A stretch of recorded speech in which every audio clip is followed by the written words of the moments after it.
ఇరాన్కు తన తడాకా చూపించింది ఇజ్రాయెల్. వాస్తవానికి ఇజ్రాయెల్తో ఇరాన్కు ఎలాంటి సంబంధం లేదు. పాలస్తీనాకు చెందిన హమాస్ మిలిటెంట్లు ఇజ్రాయెల్పై గత ఏడాది అక్టోబర్ 7వ తేదీన దాడి చేసి 1200 మందిని చంపి మరో 250 మందిని కిడ్నాప్ చేసి తమ వెంట తీసుకెళ్లారు. దీంతో ఇజ్రాయెల్ హమాస్పై ప్రతీకార దాడులకు పాల్పడింది. గాజా నగరాన్ని నేలమట్టం చేసింది. యుద్ధంలో 42,000 మంది పాలస్తీనా పౌరులు మృతి చెందారు. అటు తర్వాత లెబనాన్ చెందిన హెజ్బుల్లా మిలిటెంట్లు మధ్యలో దూరి ఇజ్రాయెల్పై దాడులు చేయడం ప్రారంభించారు. దీంతో ఇజ్రాయెల్ లెబనాన్పై దాడులు చేయడం మొదలుపెట్టింది. హెజ్బుల్లా చీఫ్ హసన్ నసరల్లాను, అటు తర్వాత వచ్చిన సఫియుద్దీన్ను లేపేసింది. నసరల్లాను చంపినందుకు ఇరాన్ ఇజ్రాయెల్పై ప్రతీకార దాడులకు పాల్పడింది.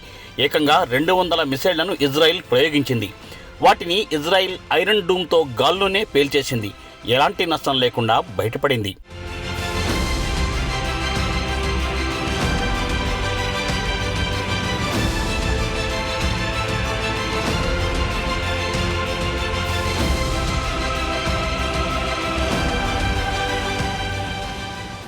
ఇక ఇరాన్పై ప్రతీకార దాడులకు గత శనివారం నాడు శ్రీకారం చుట్టింది ఇజ్రాయెల్. ఇరాన్పై సైబర్ దాడులు ప్రారంభించింది. దీంతో ఇరాన్కు ప్రభుత్వానికి చెందిన అన్ని సైట్లు ఎక్కడికక్కడ స్తంభించిపోయాయి. ముఖ్యంగా న్యూక్లియర్ ఫెసిలిటీతో పాటు ఇన్ఫ్రాస్ట్రక్చర్, ప్రభుత్వానికి చెందిన అన్ని రంగాలపై తీవ్ర ప్రభావం చూపించింది ఇది. ఈ నెల 1న ఇజ్రాయెల్పై ఇరాన్ చేసిన మిసైల్ దాడులకు ప్రతీకారంగానే ఈ దాడులు చేసినట్లు చెబుతున్నారు. అయితే దీని గురించి ఇజ్రాయెల్ మాత్రం ఎటువంటి స్పందన లేదు. ఎలాంటి కామెంట్స్ కూడా చేయలేదు. తాజా పరిణామాల మధ్య ఇరు దేశాల మధ్య ఉద్రిక్తతలు మరింత పెరిగే అవకాశాలు కనిపిస్తున్నాయి.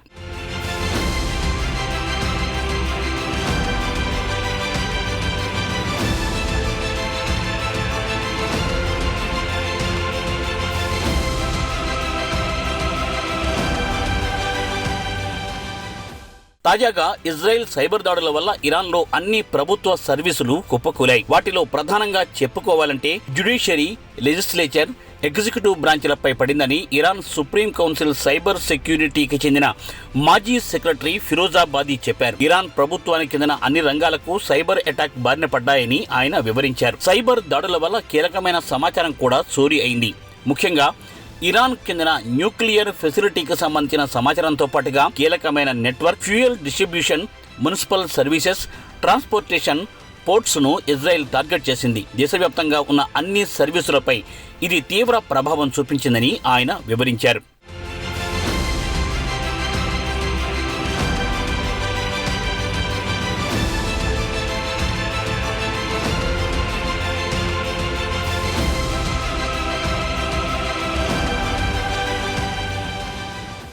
ఇది ఇలా ఉండగా ఈ నెల 1వ తేదీన ఇరాన్ అనవసరంగా ఇజ్రాయెల్పై 200 మిసైల్స్తో దాడులు చేయడంతో ప్రతీకారంగా ఈ దాడులు చేసింది ఇజ్రాయెల్. ఇజ్రాయెల్ రక్షణ మంత్రి యోస్ గ్యాలెంట్ ఈ నెల 9వ తేదీన ఇరాన్ను ఉద్దేశించి తీవ్రమైన హెచ్చరికలు జారీ చేశారు. ఇరాన్కు గట్టిగా బుద్ధి చెబుతామని వార్నింగ్ ఇచ్చారు. ఇక తమ దాడులు మాత్రం తీవ్రంగా ఉంటాయని, కళ్ళు మూసి తెరిచేలోగా జరగాల్సిన నష్టం జరిగిపోతుందని చూచాయిగా చెప్పారు ఆయన.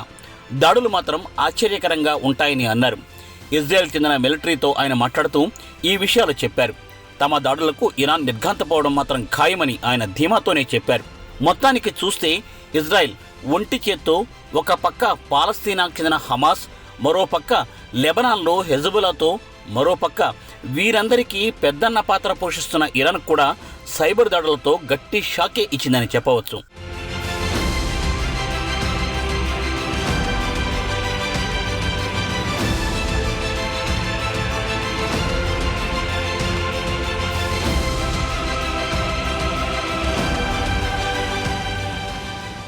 కాగా ఇజ్రాయెల్ ఈ దాడులను అక్టోబర్ 12వ తేదీ తెల్లవారుజామున చేసింది. ఇరాన్పై సైబర్ దాడుల విషయానికి వస్తే ఇజ్రాయెల్ సక్సనెట్ అనే ఓం అనే పురుగును ప్రవేశపెట్టింది. సైబర్ దాడుల్లో ఇది అత్యంత ప్రమాదకరమైన ఆయుధం. దశాబ్దం క్రితమే మోడర్న్ డిజిటల్ యుద్ధంలో సక్సనెట్ అనే ఓమును ప్రయోగించడం ప్రారంభించారు.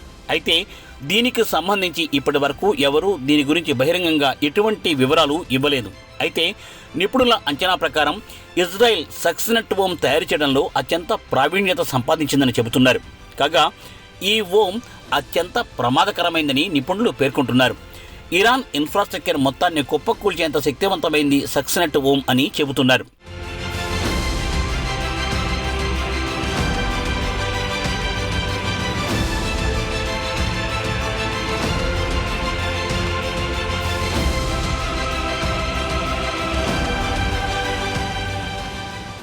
ఇరాన్పై భారీ ఎత్తున సైబర్ దాడులు జరిగినా ఇరాన్ మాత్రం ఇప్పటి వరకు పెదవి విప్పలేదు. ఎంత మేర నష్టం జరిగింది అనే విషయం గురించి మౌనం దాల్చింది. అయితే ప్రభుత్వ వర్గాల సమాచారం ప్రకారం తాజా సైబర్ దాడి వల్ల భారీ విధ్వంసమే జరిగిందని అంగీకరిస్తున్నారు. ఇండస్ట్రియల్ కంట్రోల్ సిస్టమ్ మొత్తం స్తంభించిపోయింది అనేది, డేటా నెట్వర్క్ నుండి సమాచారం మొత్తం పోయింది అనేది సమాచారం. సెక్యూరిటీకి సంబంధించి ఆపరేషన్ నెట్వర్క్ నిర్వహించడంలో ఇబ్బందులు తలెత్తుతున్నాయి. దీంతో దేశవ్యాప్తంగా వ్యాపార కార్యకలాపాలు ఎక్కడికక్కడ నిలిచిపోయాయి. దీనివల్ల దేశ ఆర్థిక వ్యవస్థపై తీవ్ర ప్రభావం చూపుతోంది. దేశవ్యాప్తంగా నెట్వర్క్ను డేటా పూర్తిగా రికవరీ చేయడానికి కొన్ని నెలలు కాకపోయినా కనీసం కొన్ని వారాలు పట్టే అవకాశం ఉందని ఇరాన్ సైబర్ నిపుణులు చెబుతున్నారు. దీంతో ఇరాన్ ఇటు ఇజ్రాయెల్పై యుద్ధానికి కాలు దువ్వాలా లేక దేశంలో ప్రస్తుత పరిస్థితులు చక్కబెట్టుకోవాలా అన్న ఆలోచనలతో సతమతమవుతోంది.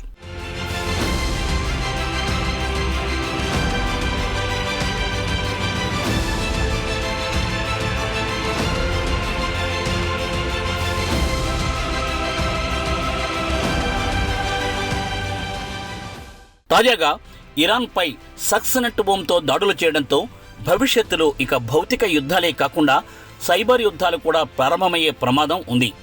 ఇది ఆరంభం మాత్రమే. భవిష్యత్తులో ఇజ్రాయిల్ ఇరాన్ను తిరిగి లేవకుండా చావుదెబ్బ తీసినా ఆశ్చర్యపోవాల్సిన పనిలేదని ఐటీ రంగానికి చెందిన నిపుణులు చెబుతున్నారు. ఇక ఇరాన్ ఇజ్రాయెల్కు ఎలా బదులు చెబుతుందో అని ఇప్పుడు అందరూ ఆసక్తిగా గమనిస్తున్నారు.